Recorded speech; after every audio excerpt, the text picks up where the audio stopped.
Through early experiences, babies and young children begin to acquire the skills and knowledge they will need to be successful in life. It is also critical that they be supported in developing key characteristics that will help them to become competent learners.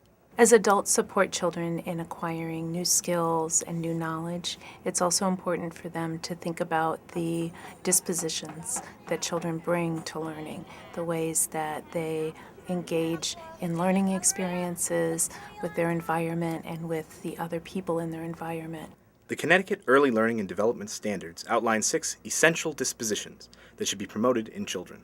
Adults can support all young children to be inquisitive, creative, flexible, critical thinkers, purposeful and reflective, and social learners.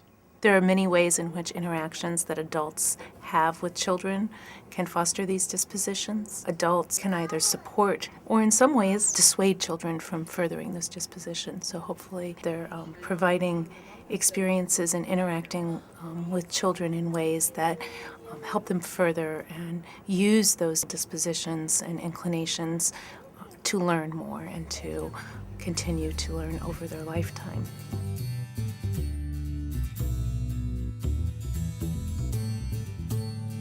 Children are naturally inquisitive. We see this when children are manipulating different objects and seeing the effects of what they're doing. They want to ask questions about different objects, and then they take it a step further and want to individually find the answers to those questions, and they do that by experimenting and exploring different materials. Teachers should create environments that are safe for the child to feel like they can explore and experiment with different things.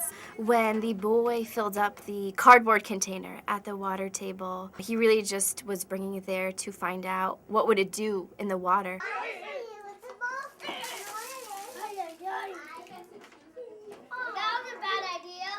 You can just see the look on his face like, oh, well, why did that happen? So I went over to just kind of prompt his thinking a little bit. What do you think? What is this made out of? Cardboard. Cardboard. What happens to cardboard when it gets wet? It breaks. It breaks. Instead of answering a question for a child, it's nice to see the child be interested in that answer and find that answer themselves. Noah! Guess what I made? And in an environment where the child feels comfortable, they'll be likely to do that.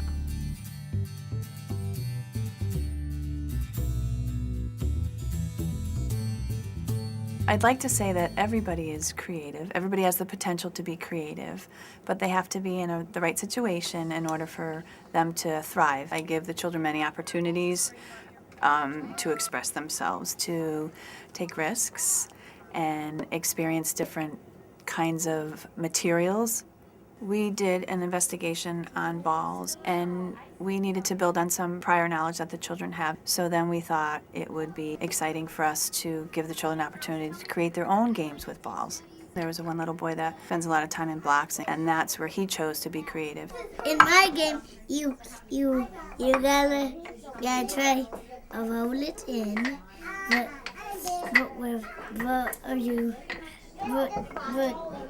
gotta watch out because there's a booby trap. It was evident how excited he was to take something that was familiar to him and give a different way of looking at these same materials. Our children have the opportunity to see how other people see things and gain different perspectives. We allow them, give them opportunities to find themselves, so to speak, but find something that they're really, really good at and can express themselves, and we support them.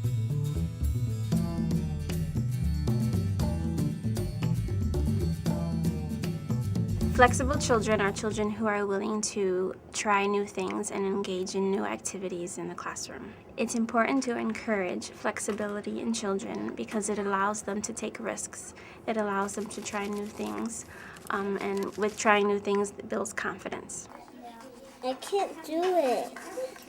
Let's try it again. 2 cuts. Ready? Cut. Okay, we'll do it together. Ready? There we go. We got it. We got it together. Now open it. I help children become more flexible when I provide safe environments that would allow them to explore. We have routines that support children, for example. but allowing for some variation here and there to allow them to see that things can be flexible. You can think about things differently, look at things from a slightly different lens.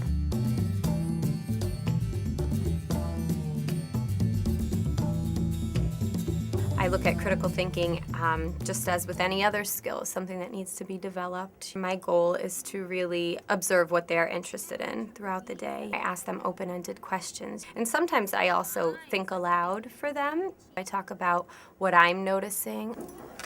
It's stuck to your shirt. Oh, so silly. What about the pom-poms? Would the pom-poms stick to your shirt? Try a pom-pom on your shirt. What happened? I had a child who was doing a lot of observing and testing and problem solving, all because, I had pointed out the paper on his shirt. I wonder why that sticks to your shirt, but the pom-pom doesn't. Children are naturally scientific little beings, and they want to know what's happening in the world around them. So I think they're very, very capable of using their background knowledge. When we as adults have high expectations, we provide materials and experiences for them that are very rich. You're thinking of a different way. Their self-esteem goes up as they start seeing that they are capable of, thinking deeply about things and solving problems.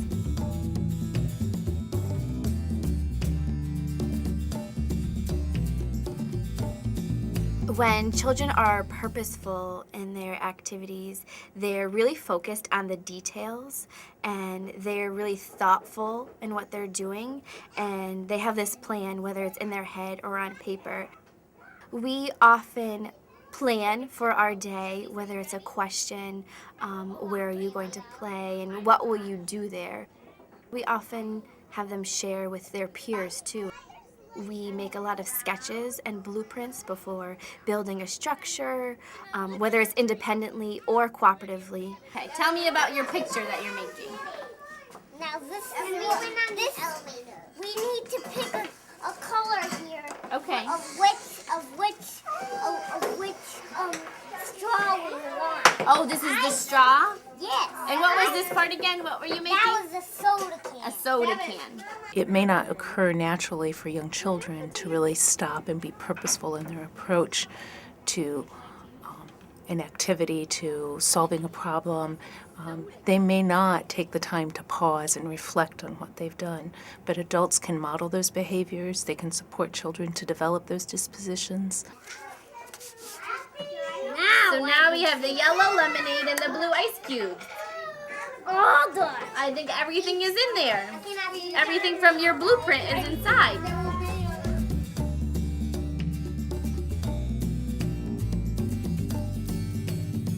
Social learning is important because it's the foundation which helps children be successful in school and then later in life. When children learn from their peers and they have positive interactions, they're able to ask questions, they're able to share toys, they're able to say kind words to someone. There are many ways that I scaffold children's learning in the classroom. That's interesting. Did you hear what Anthony said? If they take all that sand out and they put it on this side, there won't be any sand over there. Part of our curriculum is having children participate in cooperative groups, and that's a perfect opportunity for children to learn from each other.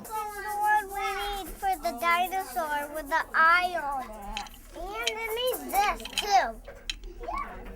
Okay, here's this one also.